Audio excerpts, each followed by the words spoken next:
Good morning. Welcome to episode 57 of the Driller Newscast, a weekly update on the news and stories impacting the drilling and water industry. It's going to be a great episode. I have Dave Schulenberg, Executive Director for the NGWA Partner States. Dave was there in 2018 when the 3M lawsuit started in Minnesota over PFAS, with his town where he lives being impacted. He's got some great insight. And this all leads into my feature, which is a recap with Jeff Williams on the fly-in, having our voice heard, where a core piece of that was talking about the representation of private water wells and the effects of PFAS, not to mention the rest of the regulations going on. And why do we keep talking about this? Because our voice needs to be heard. We need to be thinking about these things, and we all need to be in DC together. We all need to go to our state capitals and advocate. We need to educate anybody that has a discussion about water, groundwater. We should be the professional representing them. For this week's safety, it's preparation time leading into the last week of April. April 28th will be Workers' Memorial Day. This is a day established by OSHA for all of those who have fallen while at work, never got to come home.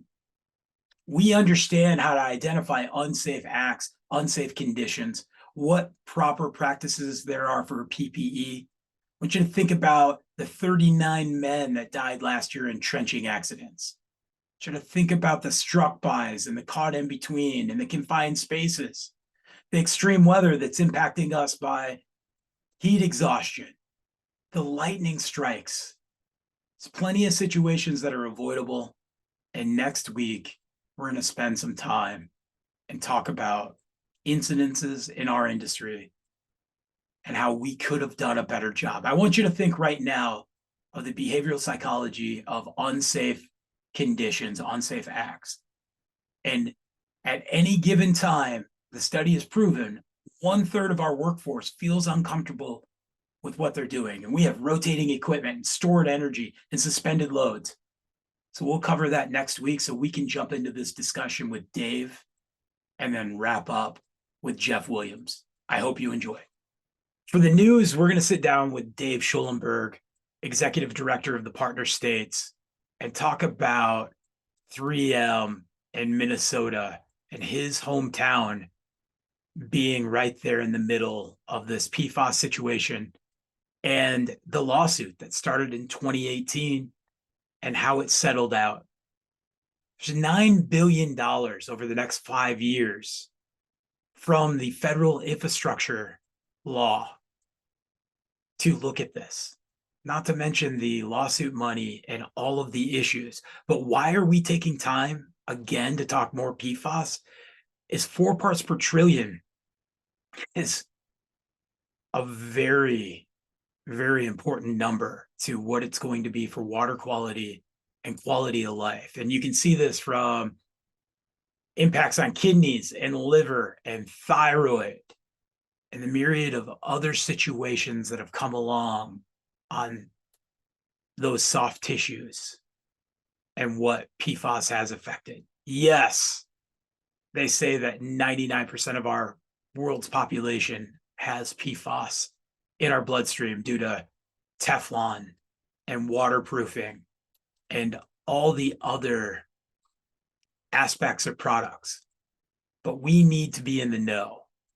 And we're going to jump right into this. Thank you, Dave. Thanks for having me, Brock. I'm glad to be here and talk a little bit more about PFAS and share what happened in my community. The state of Minnesota sued 3M, I believe it was back in 2018, but again, I might have that wrong, to the tune of $870 million. This was to be used in one specific area of Minnesota, South Washington County. So from the St. Croix on the east to the Mississippi on the west and 94 south. It covers about 10 communities and a couple of townships and a part of an Indian reservation. But that is where this money is to be used. So the two leading agencies that are going to administer this are the Pollution Control Agency and the Department of Natural Resources. They put together a couple of different work groups, one being 3M and government agencies. So you've got the city leaders involved. And then they did another one about community members and community business. And that is the one that I really wanted to be on, partly because of what I do for my job. I'm the executive director for the Minnesota Water Well Association. There are a number of private water system users here in the South Metro area, in South Washington County, but also because of my larger role being the director of partner states for NGWA, I manage 6 other state water well drilling associations, one of which being Michigan, where you're at, Brock, and really where this PFAS conversation for me started with Wolverine and everything. So getting back to this, they started to put together these work groups, and they met for 4 hours once a month, and it totaled for about 4 years. And it was everything from, at the beginning, all feel good introductions, this is what it is, drama, drama, drama, to working towards the end to saying, how is it that we're going to put together a water policy with the $740 million that were left after lawyer fees, et cetera, to address one part of the settlement. There's one part that talks about providing safe drinking water. The other one talks about, the second part, I believe, talks about how to address natural resources within this affected area, how to rebuild the fish, the boat launches, the yada, yada, yada, everything else that was affected by it. And through the course of this conversation, it became aware to me that a lot of it was going to be directed towards not so much focusing on stopping the contamination, flow, but it was really on providing groundwater, providing water to the citizens. How are we going to do that? What is going to be the task? And so every meeting we would talk about these things. And by being involved in the industry that I am, I was able to bring to light the need to share that there is treatment available to the private well owner that needs to be done, because it doesn't make financial sense to put long pipe 5 miles out to tie in 4 or 5 people. These work groups, these agencies, these other things that would come up. I mean, we really did explore everything, putting in or tying to the local regional and piping things down, putting in booster pumps into the Mississippi and the St. Croix, and then piping it in and treating it, to small community areas. And through the course of this, they came up with some documentation that allowed for large filtration systems on municipal wells, taking some people off of their private systems and tying them in where applicable to the local municipal lines, but also making sure that the private well owners had money available to them for POET systems, the point of entry treatment. And what that does is it allows these individuals to stay on their private water, to have their private water treated, and to put that treated water right back into the watershed.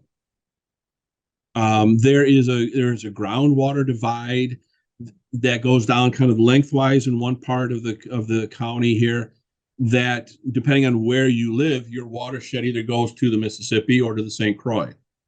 And so by having my involvement, I was able to get other leaders in my area that are in the association and in the industry to participate in some of these. And they brought that hands-on professional knowledge to conversations. They were able to say, look, I drilled all the wells in this area. I know what I'm talking about. You can't put a pipe from A to B because in between A and B, there's very shallow earth and you're going to be hitting bedrock. Well, they didn't know that until my groundwater professional was able to chime in and explain this. Because of his knowledge firsthand of being in this area. So through all of this, I was able to put together a presentation that I've used in a few states that really talks about what the individuals in our profession need to know. What is it that our contractors need to know about PFAS?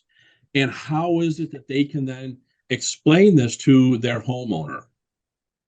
The agencies will come in and they'll talk and they'll use per and polyfluoral alkali substances, and you have 8 parts per trillion. And Jill homeowner is going, oh my God, what does that mean? When in reality, they're just understanding they have PFAS and what am I going to do? Is it dangerous? Yada, yada, yada. The local landowners, local homeowners that are on private wells, 90% of the time have a greater trust for groundwater professionals than they do of government agencies, of state agencies, of city agencies, or people like that coming on their property and talking to them about their water.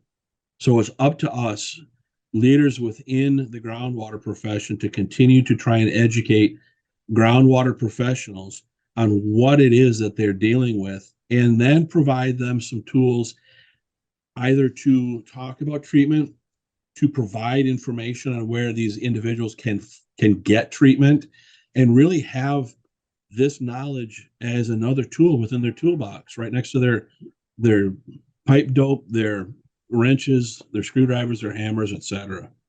That PFAS free pipe dope. It's the PFAS free pipe dope and Teflon tape. That's right. And part of what we talk about too is, there was best practices years ago. Teflon had PFAS in it. Now you're finding that there are alternatives to that need to be addressed and need to be used. It's called a forever chemical for a reason. This isn't going away anytime soon. I think it's important that, one, we have many man-made chemicals out there that are forever chemicals. Yes. That there's a great movie. It came out in 2019 called Dark Waters, starring Mark Ruffalo, and it's the story based on Robert Ballot in Cincinnati, going back to one of his family's hometowns in West Virginia, that gives a good breakdown of C8 into PFAS, and major corporations from Dow to DuPont to 3M, all having different chemicals. And a big thing that came from our discussion at the fly-in is we're in treatment. David, right up there in the front of the room, said, we haven't even gotten to a remediation plan yet. Yeah. And at 4 or 8 parts per trillion, what does the life cycle of that look like? So for our homeowners, me getting to work in groundwater wells and then also working in municipal water, we have an aged infrastructure. We have many of our community, our water bill is what our water bill is, and you look at what it's going to cost to increase protection, monitoring, all of that. We're going to increase water bill. Building more pipeline increases it does. And I want to share 2 things with you.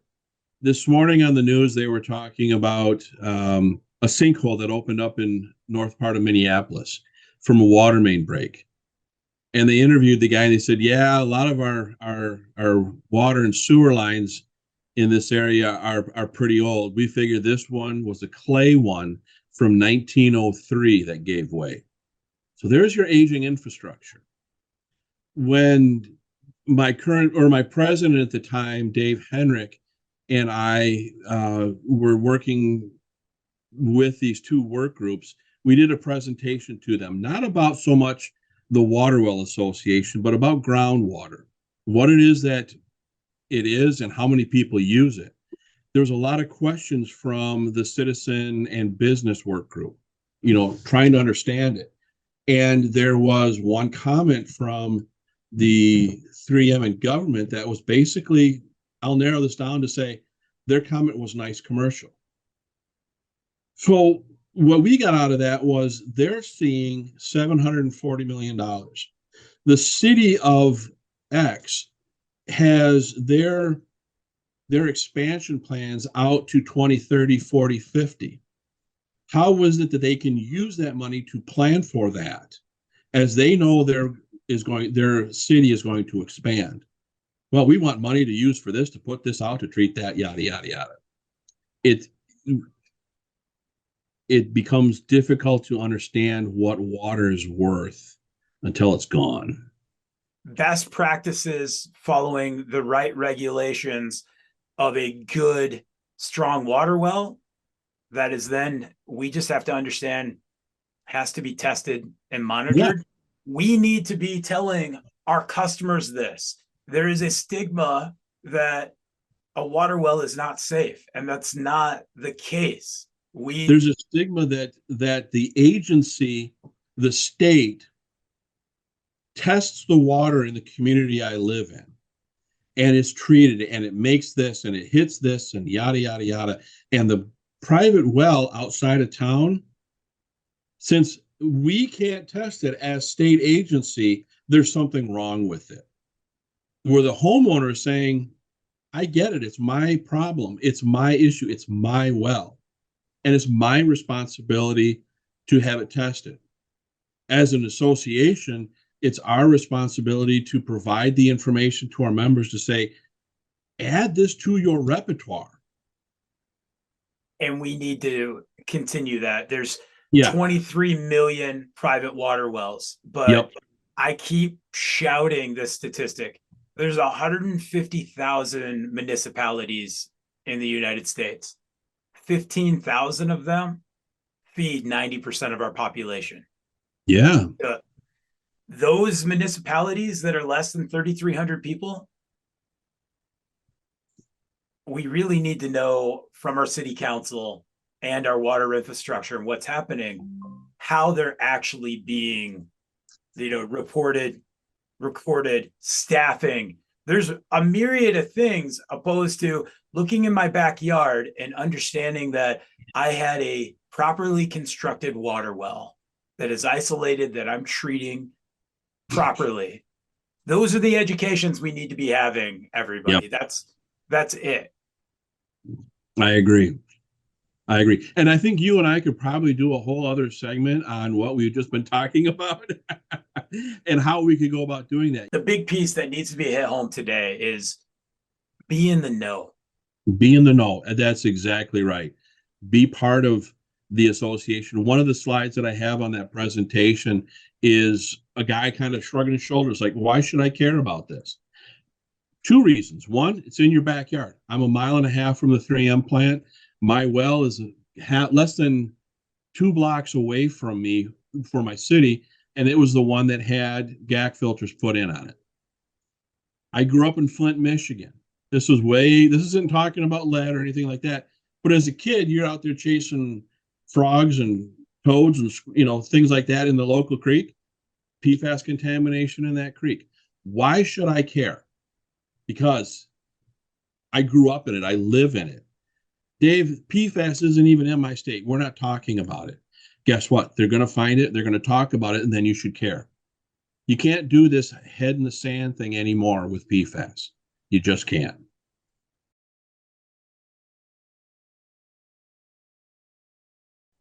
For this week's featured industry professional, we met up at the NGWA Smart Groundwater Policies Fly-In, Smart Water Policies Fly-In.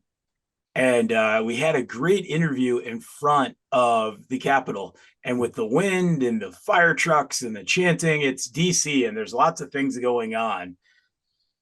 And our guest, at this point, might as well be a co-host to the newscast. We have our legendary good friend and industry knowledge sharer, Jeff Williams. Good morning, Jeff. Good morning, Brock. Thanks for having me on. Jeff has been a veteran of the NGWA fly-in. How many years have you gone, Jeff? I've been going since 2007-ish. So I was on the government affairs committee there for some time, and saw high value in going to the fly-in. So it's been since then. I don't have quite as many as my friend Scott Fowler. This last fly-in's the first one he's missed since it started. So, but I'm pulling a close second, I think. So you are a very busy man. I see you on the back of the rig on some complex geothermal holes. I see you giving talks on having the right business mindset and talking on CDL and advocating, and you're on different groups. How do you find the time to come to the fly-in, and why? I think you have to make time for things that are important. And the more organized your life is, the more you can do, right? But you have to set your priorities, and then you have to set a plan to get there. And I think the strategy of delegating things that you can delegate to others, and then deciding what is a priority to you, and the fly-in is a priority to me. What do you get out of coming to the Capitol, other than that just really great feeling of being on Capitol and knowing that you get to meet with people one-on-one? But what is your goal? To get the staff of the constituent, right? To get them to realize that we're the experts and we're a resource and we can be trusted, and to let them know what our priorities are. So if somebody reaches out to me from, let's say, Peter Welch's office or Bernie's office, or when they reach out to me, they know I'm here, they know I'm a resource, and they know that I'm willing to answer the questions that they may have and help give guidance to different policies. So I think that's really, really important. So we had several new people this year at the fly-in. This was my second fly-in, but my first one was over 10, 12 years ago. Ryan Gross out of Iowa, sales rep and technical guru when it comes to coring highways and getting on the back of the rigs and being muddy. Had an early morning meeting before we even had the kickoff professional development event. And we're having our get together that Tuesday night, and him and I are talking back and forth, and he's like, man, I'm gonna go meet Senator Grassley. And I'm a little nervous, man. And out of nowhere, Jeff, you go, hey, I got your back. I'll come with you. It's talk about to folks that haven't come before that may think this is overwhelming, that we have mentors and that we're better together. We certainly are. And anyone that goes to the fly-in will certainly always encourage that kind of cooperation. And I could see that Ryan was a little intimidated by it, the way he talked. It's like, he's nervous. And I was the same way the first time I went there. I'm the Lone Ranger from Vermont. I'm the only one that ever goes to see the senators. Carol Ann, my wife, goes with me, but and it can be, you don't know what to expect, right? And I knew exactly what to expect. And I said, heck, I'll get up and go with you in the morning. I'm here. Let's do this thing, right? So I got up and went with him, and it worked out really, really great. And hopefully I helped him to make him more comfortable. Ryan's a colleague. He's from the manufacturing side, but he's still a colleague and a member of this industry, and everything we do is important. So if I can help in that regard, I was more than happy to help, and it worked out great. How did the meeting go? How was Senator Grassley? Because not often we meet with staffers, right? It's not often that we get one-on-one time with the, Well, it was Senator Ernst. He didn't meet with Senator Grassley until later. I was in there. Of course, I'm not very far out of Burlington, Vermont, and they asked me where I was from, and I said just outside of Burlington, and they're like, "Oh, that's great! I've been there several times." I said, "Oh, that's nice. That's nice. So you like the Green Mountain State?" They said, "No, we were talking about Burlington, Iowa." But I still got a picture with Senator Ernst. She was more than gracious, and it is not very often you actually get to spend time with the actual senator, congressperson from your state. And it was a great opportunity. And I just really enjoy that. So, yeah, she was awesome. And her priorities are great. And she and Senator Grassley are really both pretty much on the same page. They're a great friend of our industry from what I could see. So, And Iowa uses a lot of groundwater for farming and for industry. Out of the states in the country that, as urban sprawl happens, Iowa is the only state to increase farmland 5 years in a row. So, yeah. we have to feed our country, and we're fighting for that land. That's where these boys came from. These are Iowa fed bucks. So, and they look good. And obviously, we can see you find time to get out there as well. So, you met with Senator Sanders' people this trip. What was your top priority to talk with them? Oh, really, top priorities for me were the PFAS, the forever chemical pieces, and coming up with proper MCLs, getting the EPA to come up with those action limits, and then we got to work on capturing it and disposing of it, and then the remediation of it, whatever is possible, of any of these emerging contaminants of concern and the forever chemicals that we're going to be dealing with forever, right? And then the ground source heat pump industry, I talked to them a little bit about the energy that we're putting into the interior building envelopes, and that ground source heat pumps are a tremendous technology for moving heat within a building and sustainable heating and cooling with very low carbon impact, right? So we talked about the CDL piece and how important it is to us to get some relief from that, because it's impossible to find CDL drivers out there that don't want to just drive a truck all day. I don't blame them. I'm not saying it's a bad thing, because if I had that opportunity to drive a $250,000 truck down the road and not have to get out and be right up to my knees in the mud, I probably would take it, right? So, I mean, we get some issues there. Those are kind of the top three that we covered in the meetings. I don't know about driving a $250,000 truck when I can drive $1 million drill rig. Yeah, but you got to get out and get some mud on you, dude. You are not going to be as clean at the end of the day as you were when you started. So, and this week is a whirlwind, from us getting together to the professional development. And I felt all of the folks that came in and talked to us on World Water Day before we went to the Capitol on Thursday was a great experience. How do we, being 10,000 plus members strong, how do we get to 1 or 2% of our membership coming to DC? We had a good standing and we made a lot of good meetings, but we got 50 states, and we didn't have all 50 states in DC. I don't know that our industry understands that you have to be a consistent resource. You can't just be there when we've got this huge issue we're facing. We have to be a consistent resource and be proactive, right? So we've lived a reactive society too for a long time. And the more proactive we are, the less issues we have to react to down the road, if that makes sense. That's one of the things that we have seen in the state of Vermont. Since we got proactive and involved in state government on a regular basis, on meetings with the TAC, with the Groundwater Coordinating Committee, any of those areas, if we were involved, we had less issues down the road. And I think that lobbying and going to Washington, D.C. falls in that exact same category.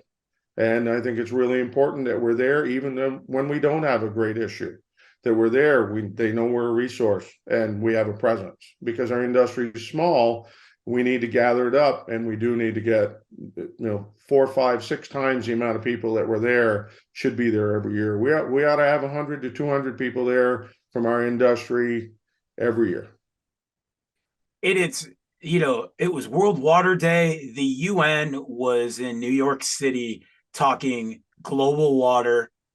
groundwater was a topic Wednesday through Friday in two of our biggest cities and most important cities in our country that make a lot of decisions. And here we are on the Hill.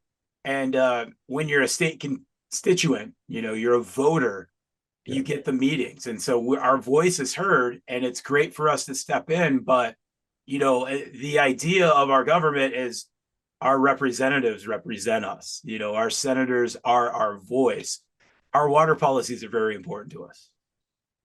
They are, and I think they're going to continue to be more and more important as we go along. When you look on the news and you see the train derailments, you see all these other spills of all of these contaminants and the cleanup operations that go with them.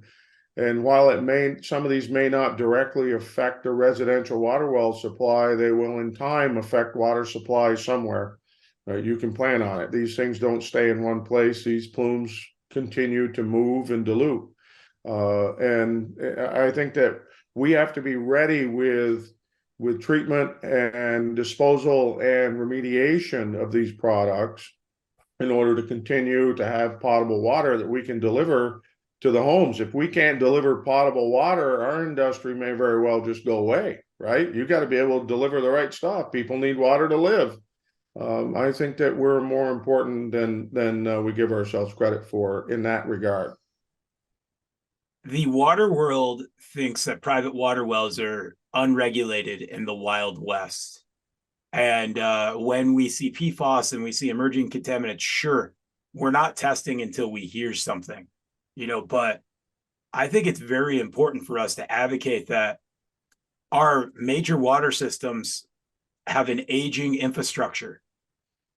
Yeah, and that's one of the important things that we need to keep in front of them, so that their knee-jerk reaction isn't to just go ahead and fund a pipeline in there and put a Band-Aid over the problem.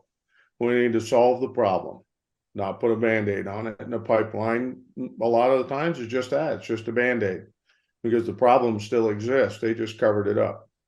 And we don't want to see that. No, we should at some point maybe it's easier to have more private water wells. Absolutely. We've seen the cost effectiveness of it. In Vermont, we're the highest per capita private water well state in the union. We're number one. We don't have the most water wells, but we have the most per capita. So it's pretty important for us. And we're lucky because we have separated basins, right? Everything is these different valleys, small water systems. We don't have the same contiguous water systems that the West has, or even the Southeast, right down around the Tennessee, Georgia border, where they were having trouble in Chattanooga and all the way down into Atlanta. We don't share those as much as some of the Western states, but it's very important to us. If we have one of these basins that's contaminated, we have trouble getting water in there. So we've got to we just have to be mindful of that. I think that's a great point. And we'll close with that. With the 4 parts per trillion number that they're looking at PFAS, the idea of what we thought a contaminated aquifer was to what, the limitations.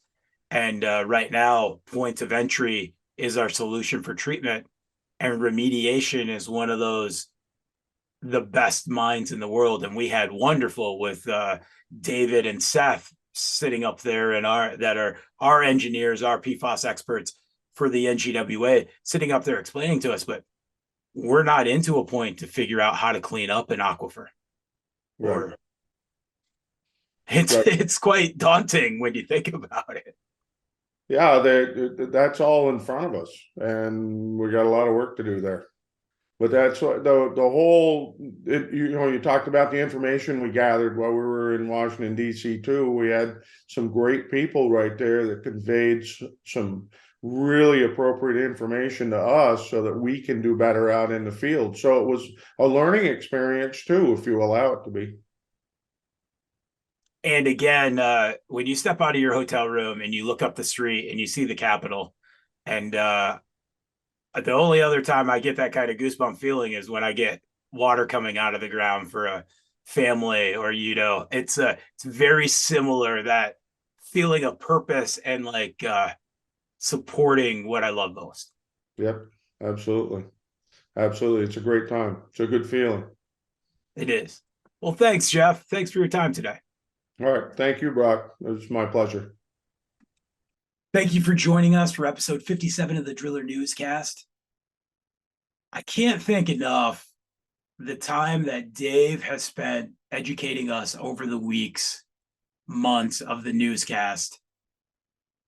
He's a very busy man handling all that is happening for 7 groundwater associations, not to mention what he does with the National Groundwater Association, which is what the partner states are.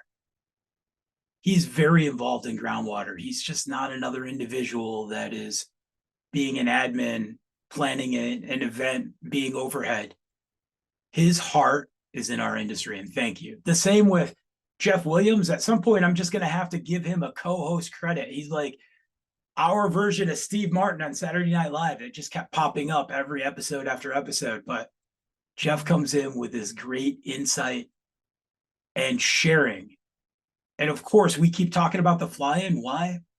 There's a lot of water policy going on. There's a lot going on that we need to be educated and be part of and have it in our toolbox and talking. So thank you again to both of those guys. And remember, next week, we're going to talk about Workers' Memorial Day, which is April 28th. Have a safe, productive week. Thank you.